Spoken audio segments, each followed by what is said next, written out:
በ7000 ካሬ ሜትር ቦታ ላይ ያረፈ በአንድ ጊዜ ከ10000 በላይ ምዕመናንን ማስተናገድ የሚችልና ሶስቱንም የቤተክርስቲያን የህንፃ ጥበብ በአንድ ያካተተ ግዙፍና ውብ ቤተክርስቲያን ተገንብቶ ዛሬ እየተመረቀ ይገኛል። የቤተክርስቲያን አሁን የምገኝበት ሲኤምሲ ቅዱስ ሚካኤል ቤተክርስቲያን ነው። ይህንን ቤተክርስቲያን የውጨኛው እንዲሁም ደግሞ የውስጠኛውን ክፍል በኮርነር ሰዓታችን የምንመለከተው ይሆናል። አብራችሁን ቆዩ።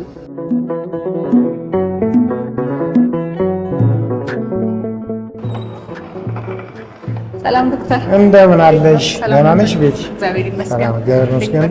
ደህና ነኝ። እንኳን ደህና መጣሽ ወደ ቤተክርስቲያናችን። አመሰግናለሁ። በጣም አመሰግናለሁ። ታወቅ እስቲ ከትውቅን ጀምር ለተመልካቾቻችን። እኔ ዶክተር ጌታቸው ኢንጂነር ነኝ። ጌታቸው ፈለቀ እባላለሁ። የዚህ ደብር ህንፃ አሰሪ ኮሚቴ ሰብሳቢ ነኝ።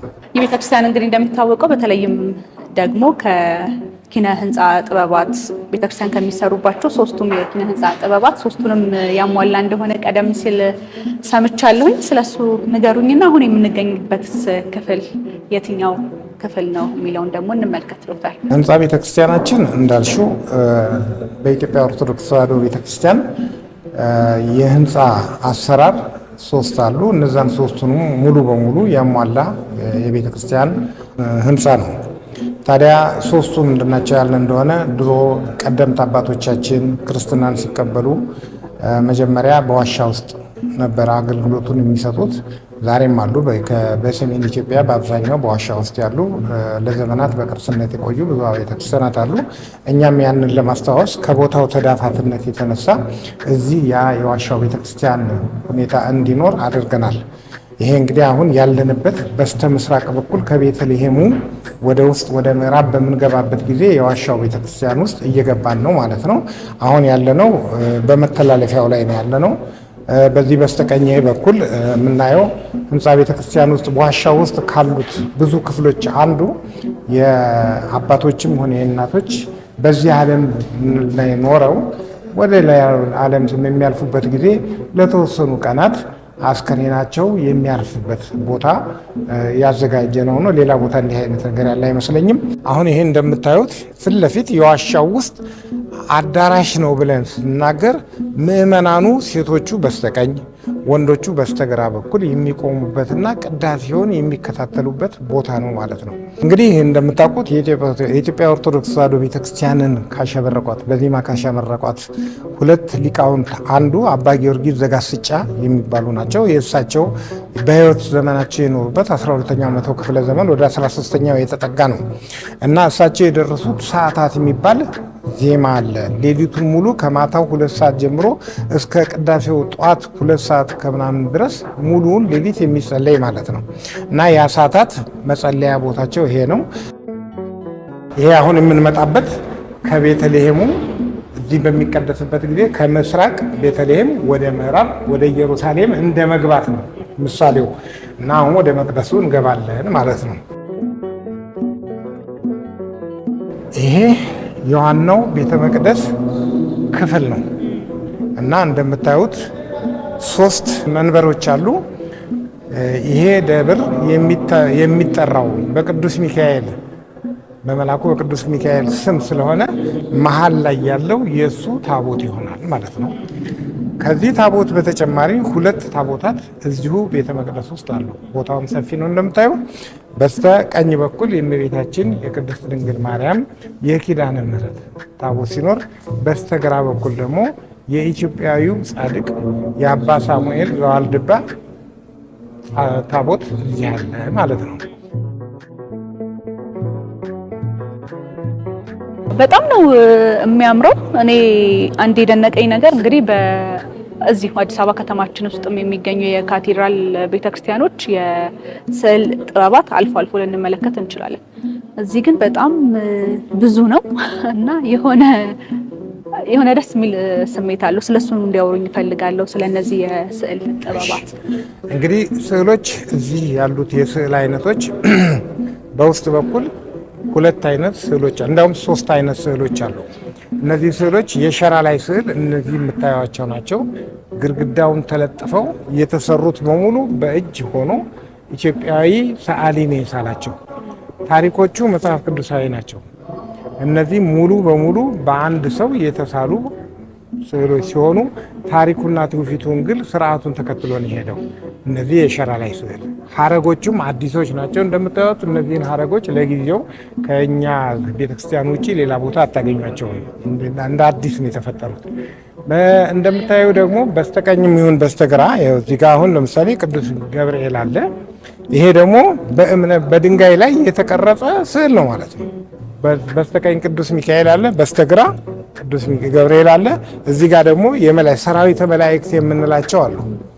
አሁን ሌላው ሶስተኛው እዚህ ውስጥ የምናገኘው መስታወቶቹ ላይ የተሳሉት ስዕሎች ናቸው። እነዚህን ስዕሎች ይሳሉና በሁለት መስታወቶች መካከል ፕሬስ ይጨመቃሉ። በውስጡ ምንም የአየር ሁኔታ እንዳይኖር ይጨመቁና እዚህ መስኮቱ ላይ ገቡ ማለት ነው። ሙቀትም አበላሻቸው፣ ቅዝቃዜም አይደርስባቸው፣ ውሃም አይደርስባቸው። ቢነካቸውም ኮለል ብሎ ነው የሚወርደው። እነዚህን አሁን የስዕል አይነቶች በውስጥ እናገኛለን። ውጪ ደግሞ ሌላ የስዕል አይነት ስላለ ያንን ደግሞ እናሳያቸዋለን።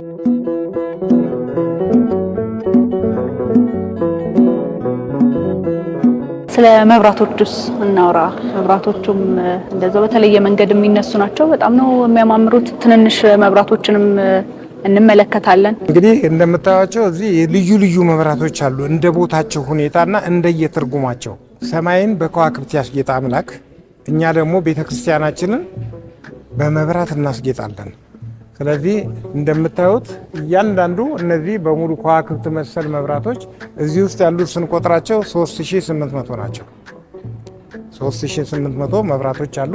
ትላልቆቹ እነዚህን አሁን ለምሳሌ ከቻይና እዚሁ ቁጭ ብለን ዲዛይኑን ልከን በቪዲዮ እየተያየን ተሰርቶ የመጣ ነው። ይህን እዚህ ውስጥ አታገኙትም። እነዚህ በቀላሉ ሊገኙ ይችላሉ።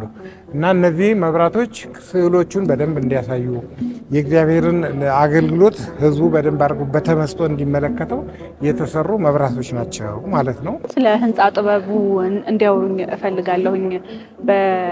በመዲናችን አዲስ አበባ በተለያዩ አካባቢዎች ላይ አሁን በደንብ እየታየ ያለ አንድ ነገር አለ። ትኩረትም የተሰጠው ነገር ነው ብዬ አስባለሁ። በተለይ ውበት። ይህ ቤተክርስቲያን ደግሞ በጣም ትልቅ በጣም የሚያምር ቤተክርስቲያን ነው። እርስዎ ያው ኢንጂነርም ጭምር ስለሆኑ ስለ ህንፃ ጥበቡ እንዲነግሩኝ ይፈልጋል። እንግዲህ ህንፃ ጥበቡ ለነገሩ ከድሮ ጋራ ተያይዞ የመጣ ነው። ምንም አዲስ ነገር አልፈጠርንም። ያደረግነው ነገር ምንድን ነው? በየቦታው ተከፋፍሎ የነበሩትን አንድ ቦታ ላይ በማምጣት ነው። ለምሳሌ የዚህን ህንፃ አቀማመጥ ብታይ፣ በዚህ ደቡብ በኩል አለ፣ በዚህ ሰሜን አለ፣ ወደዚህ ምስራቅ አለ፣ ምዕራብ አለ። ከውጭ ከሄሊኮፕተር ሆኖ አንድ ሰው ከላይ ወደ ታች ቢያየው ትልቅ መስቀል መሬት ላይ እንደተነጠፈ አድርጎ ነው የሚታየው። ብዙ ጊዜ እንደዚህ አይነት ነገር አይታይም በሌሎቹ፣ ግን መስቀሉ የግድ ያስፈልጋል ማለት ነው። ሌላው ሁለተኛ የዚህ ህንፃ እንደምታዩት ይህንን ቅድስት እንለዋለን። ይሄ ራሱ ጉልላቱን ሙሉ በሙሉ ይሄኛው መቅደስ ነው፣ ይሄኛው ደግሞ ቅድስት ይባላል። ላይ ጋር ስንሄድ ደግሞ ቅኔ ማህሌት ይባላል። ይህን ቅድስት የያዙ 4 ትላልቅ አምዶች፣ እነዚህ ምሰሶዎቹ አምድ ነው የሚባሉት አምዶች ከዚህ ጀምሮ ላይ መስቀሉ እስካለበት የውጭኛው አካል ድረስ 64 ሜትር ነው ቁመቱ። ይሄ በኢትዮጵያ ውስጥ 64 ሜትር የሆነ ቁመት ያለው የትኛውን ቦታ የለም። ወለይቴ 48 ሜትር ነው እና 64 ሜትር ደግሞ ትርጉም እንዲሰጥ ተደርጎ ነው የተደረገው።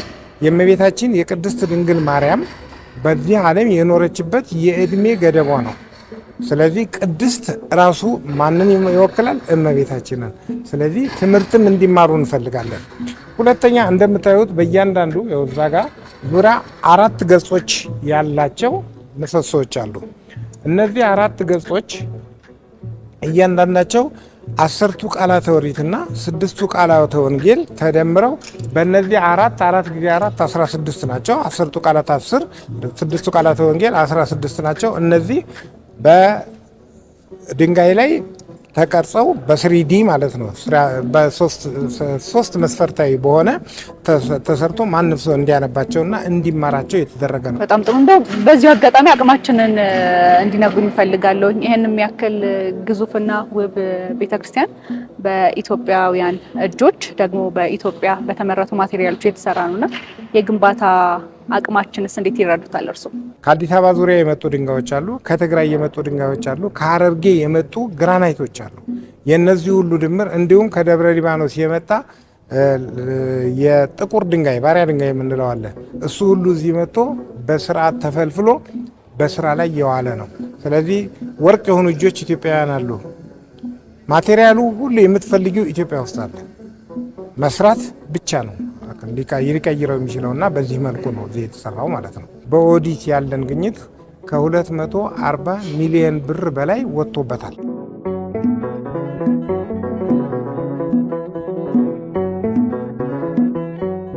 አሁን ያለንበት ቦታ በህንፃ በቤተክርስቲያን ህንፃ ግንባታ ፎቅ ላይ ወጥተን ቢሆንም ዙሪያውን የሚከብ ባለ ክብ ቤተክርስቲያንን የሚወክል ነው። አሁን ያለንበት የቆምንበት ቦታ ቅኔ ማህሌት የሚባል ነው። ቅኔ ማህሌት ቅኔ ምስጋና ነው።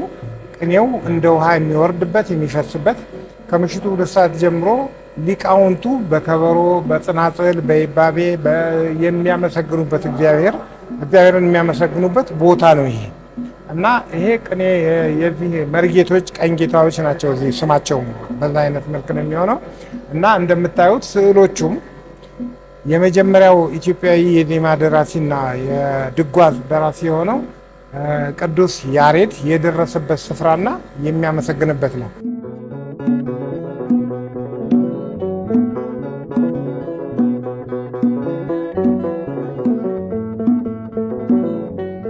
ይኸው እንደምታዩ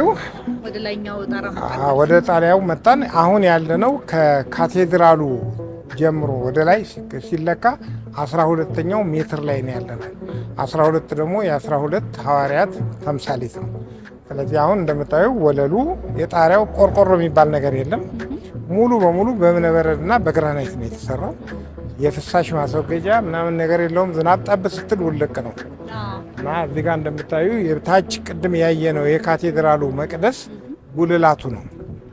ከኋላ ወደዚህ ደግሞ እየሄድን በምናይበት ጊዜ ከጀርባችን የቅድስት የምንለው ዋናው ትልቁ ጉልላት አለ ማለት ነው እና ይሄ ጉልላት እንደምታዩት 3 ደርቦች አሉት። ይሄ ማለት ምንድነው? የሥላሴን ምሳሌ የያዘ ይሆንና በዚህ እያንዳንዱ ደርብ ላይ ከፊት ለፊት በጣም የሚታዩ 24 አምዶች አሉ፣ ምሰሶዎች። ከውስጥ 24 መስኮቶች አሉ። 24 መስኮቶችና 24 አምዶች በግራና ቀኝ የሚቆሙ የሥላሴን መንበር የሚያጽኑ 24ቱን ካህናተ ሰማይ ምሳሌ የያዙ ናቸው ማለት ነው።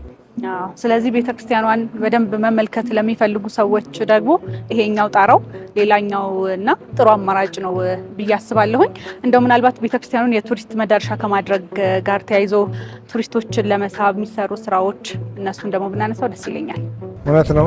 በጣም አመሰግናለሁ። ጥሩ ጥያቄ ነው። እኛም ከመጀመሪያው ጀምሮ ያሰብነው ምንድነው ወደ ኢትዮጵያ የሚመጣ ማንኛውም ቱሪስት ከየትም ይምጣ ይህንን ቤተክርስቲያን የቱሪስት መዳረሻ እንዲሆን ማድረግ ነው።